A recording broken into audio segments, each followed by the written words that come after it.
Oh, Christ, MRAs, MRAs, MRAs, and the MRM.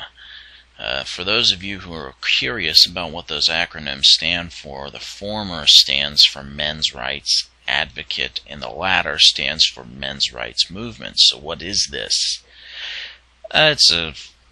Has some varied forms, but the larger part of what is dealt with here on YouTube almost entirely and persistently with is the people that we have come to identify as anti-feminists. These are misogynists who have taken the opposite mirror stance of radical feminism in the form of males. They do everything, say everything, tinge everything with the same kind of rhetoric that you would hear out of a radical feminist, only they do it from a male viewpoint. And they just reverse everything in terms of trying to claim discrimination, things like this. Some of their more popular ideas is that women, is a feminist conspiracy to keep the draft going. Men always take more dangerous jobs than women because they're forced to. There's a more male assault than female in terms of sexual assault. There's greater violence towards men. There's greater desire to use men as being some sort of disposable war chattel for some. The ideas and the reasoning behind it go beyond what I would describe as normal. And really, there isn't a lot of normality in this entire movement. Now, the first thing you're going to find when this video goes up is they're going to come here saying, you're characterizing the whole movement by the ideas of a few crazy people. No, folks. You can pick an MRA or an MRM site at random and hear this kind of nonsense, this kind of stupidity, this kind of ridiculousness. So let's look at what they claim. First of all, they'll make the claim towards the idea that men are actually the most abused group in history. We, of course, know this is absolutely incorrect. Men have mostly been responsible for the creation of history in terms of it being written, but all human beings have played an important role in history, and unfortunately, because of the nature of societies like the Romans and the Greeks, women's contribution to this was never looked at as being particularly important. So we have a bias in the physical record in terms of history towards such things. And we also have, unfortunately, in many of the societies where women were far more influential, this would be Sarmatians, Scythians, Egyptians, Celts, Etruscans. In Africa, there were many matriarchal peoples. There were many matriarchal societies that existed. Unfortunately, those societies didn't leave a lot of written records behind, and that's an unfortunate side effect of belief system or deliberate destruction by, in the case of the Etruscans, deliberate destruction by religious zealots during the latter part of the Roman Empire when Christianity had taken hold. So we have a bias in terms of the history itself.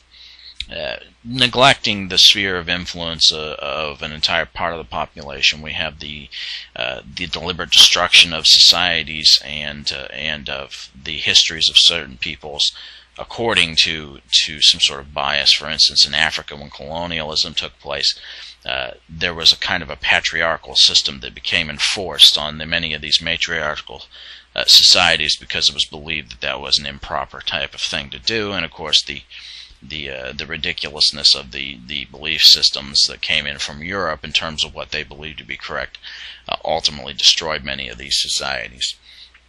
So we have that bias. We also have the fact that in this day and age, everybody is trying to play the victim card.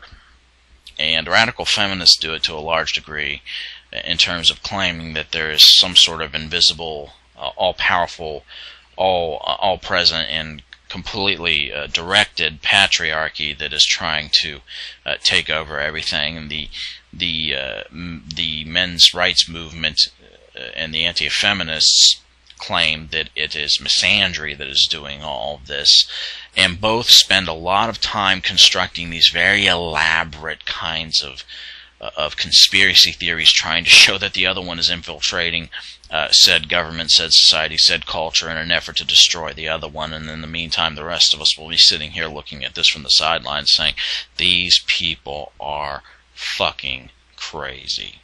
And they are. Now, I don't want anybody to have any illusions about who you're dealing with when you're dealing with an MRM or the MRMs and the MRAs. These are people that are largely made up of very, very misogynistic, traditionally minded sycophants and narcissists and ridiculous. Psychologically, you could chalk it up to the fact that at some point in their lives, some woman rejected them, and they decided to take it out on the rest of the world. This would not be something out of the ordinary. It's happened on many occasions before, but they take this up to another level. For instance, link in the low bar to his channel, because he does a lot of this. Echoes has a lot of videos concerning the MRMs and the MRAs, and a lot of the chagrinery and bullshit that they engage in. Especially, and I'll see if I can get a hold of him before this video goes up. Hopefully, I will. There's a particular video where he's addressing an MRA named Barbarossa, and John the Other actually echoes this sentiment also, that the fact that they believe some sort of social contract existed between men and women in the first place, not the fact that there's a biological need for men and women to interbreed. But they advocated the position of, if they saw violence being committed against a woman, if they saw, for instance, a rape being committed against a woman, they would simply walk the other direction, because they say that the social contract is broken and you have no obligation to defend a woman against such violence. Now, I don't doubt there are a lot of people sitting here right now saying to themselves, how does that promote any kind of harmony between the sexes? The answer is it doesn't. That's the point. No matter how you slice this, when you look at the way that anti-feminists and radical feminists perceive one another or perceive the outside world, it is in a dichotomy of good and evil. You are either for or against them. There is no in-between in this matter, and there will never be an in-between in this matter as far as they're concerned.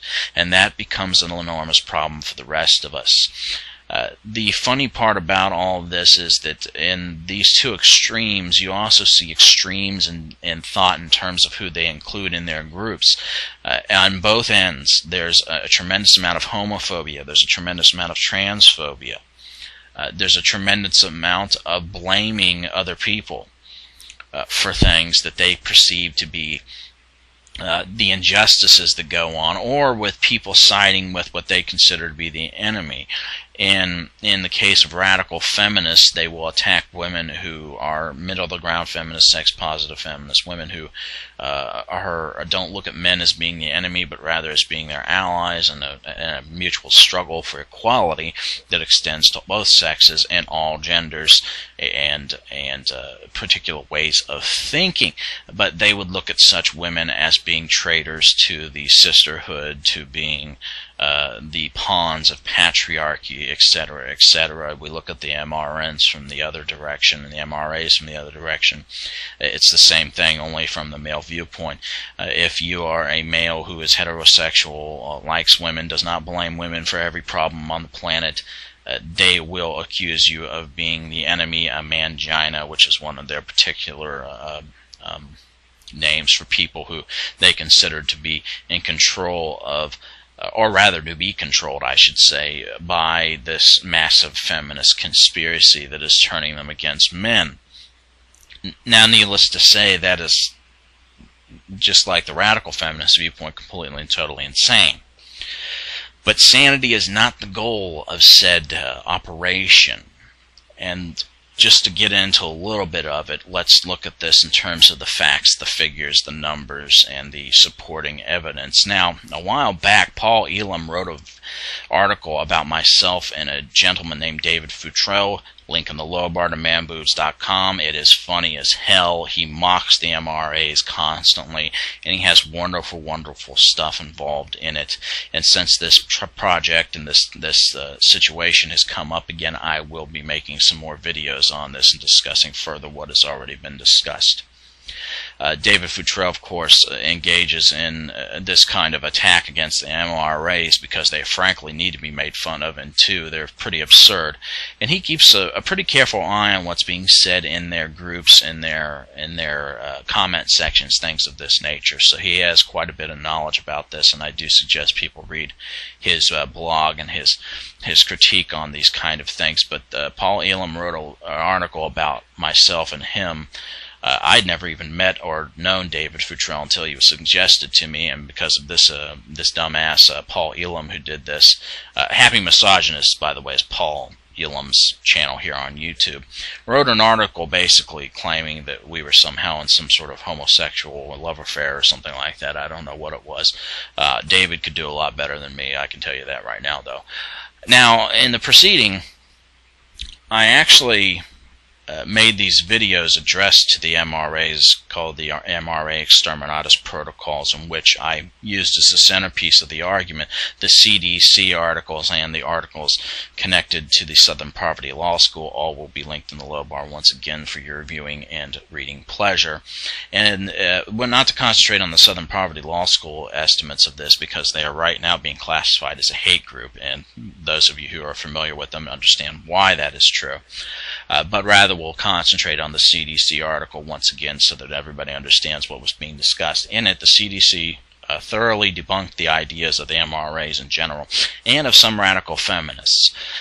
They proved through this very comprehensive nationwide survey that women were far more likely to be assaulted sexually, physically by their partners, which are largely men. They were far more likely to experience physical abuse, emotional abuse, that kind of thing. Every claim that was made by the MRAs during the course of their stupidity here on YouTube was in fact tested and in fact rejected because it was found to be felonious. It was found to be, not felonious I should say, it was found to be fallacious, let's put it that way, and salacious. Let's use a couple different descriptive terms here. In other words, it demolished the MRA arguments towards violence towards men, things like this. There is no bias in the courts. It cannot be proven. It cannot be shown. It doesn't actually happen. None of this stuff that either side actually claims happens. Women are not brainwashed into going into porn. They're not damaged emotionally to the point where they can't control their own decisions. This is something you hear radical feminists talk about. The same way that men are not being deliberately exterminated by misandry and things of this nature. All this was completely debunked by the CDC study, and I did a whole series of videos on it. The problem in the end actually ended up being that Paul Elam decided that he didn't want to play reindeer games anymore after I brought the studies up and did the comprehensive videos on this, and he didn't respond to them. Now, David Futrell actually tried to debate Paul Elam once, and Paul Elam engaged in all kinds of ass-hattery, chagrinery, stupidity, to the point where Dave Futrell just said, "I'm out," and decided to leave the debate entirely. And of course Paul Elam declared victory, but Paul Elam has still not addressed the incidence of the information on the MRA videos on my old channel, which I no longer have access to somehow. I don't know how that happened.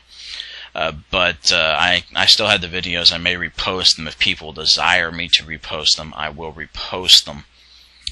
But the fact remains, though, that the MRA-MRM movement is largely a movement built on hate.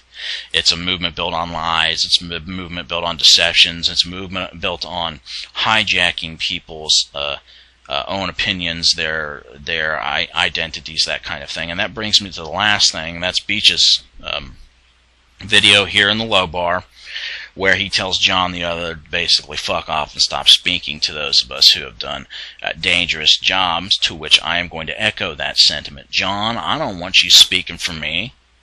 I don't want any of you and your collection of miscreants speaking for myself. The kind of thing that I find remarkable about you and the other cockroaches that identify themselves as MRAs is that you're the biggest bunch of wusses on the planet. As Beach pointed out, you do not do these dangerous jobs. Other people have done these dangerous jobs, and they choose to do these dangerous jobs, so stop speaking for them. And for the rest of us, stop trying to speak. We're man enough to speak for ourselves, all right? We'll stand on our own principles and our own belief systems. Your presence is not required nor desired, so please shut the fuck up. Thank you.